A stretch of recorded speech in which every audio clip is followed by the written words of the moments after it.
So yo, what's up mga babe? Babe here nagbabalik for today's vlog. Meron ako ditong portable pressure washer. Ayan.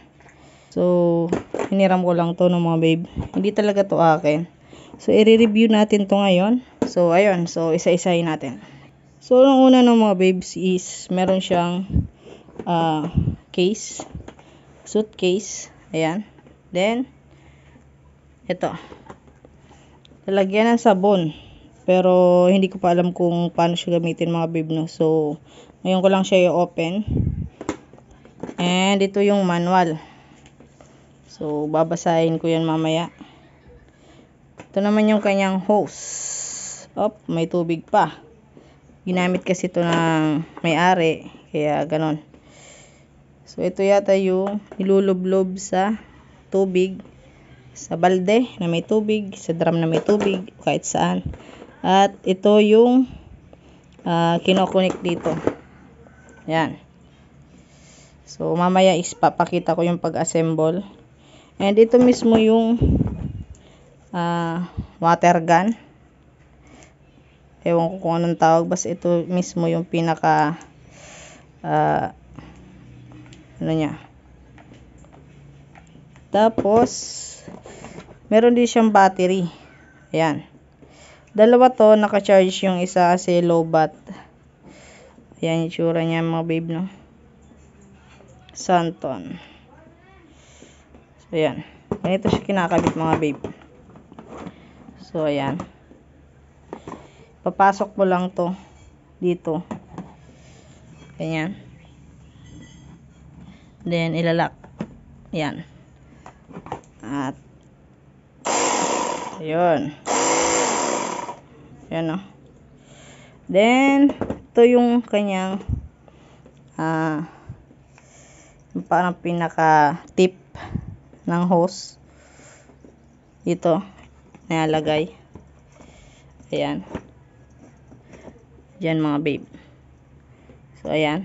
Then, yung minilalagay din dito is ito. Ito yata yung kung paano yung gusto mo. Ito yung pabilog.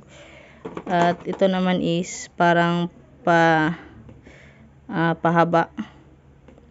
Yung buga ng tubig. Pahaba rin siguro. So, yan. Tetestingin natin mga babe, no?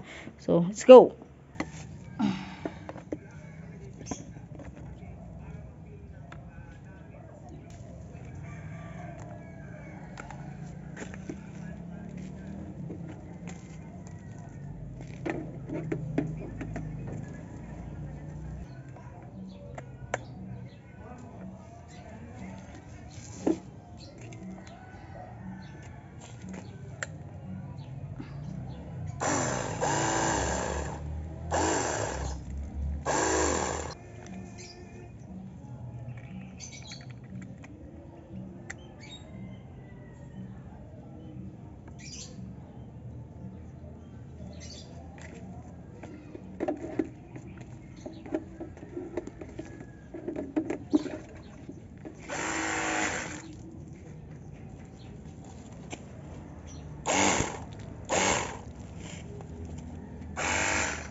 So yun mga babe.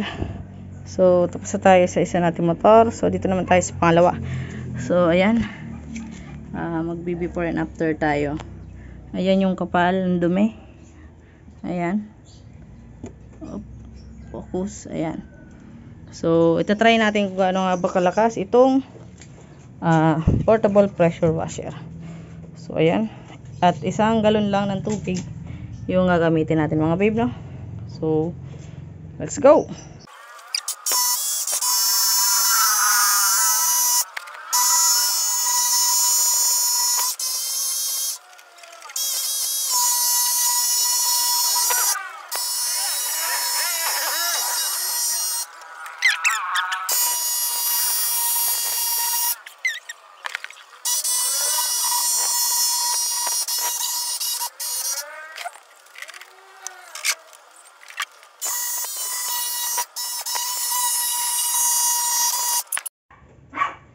So yun mga babe, no?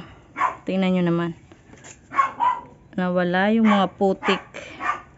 Ayan. Diba? So goods naman siya. So isang battery pa lang yung nagagamit ko. Ayan. So yun. Hanggang dito na lang ang ating vlog. Peace out.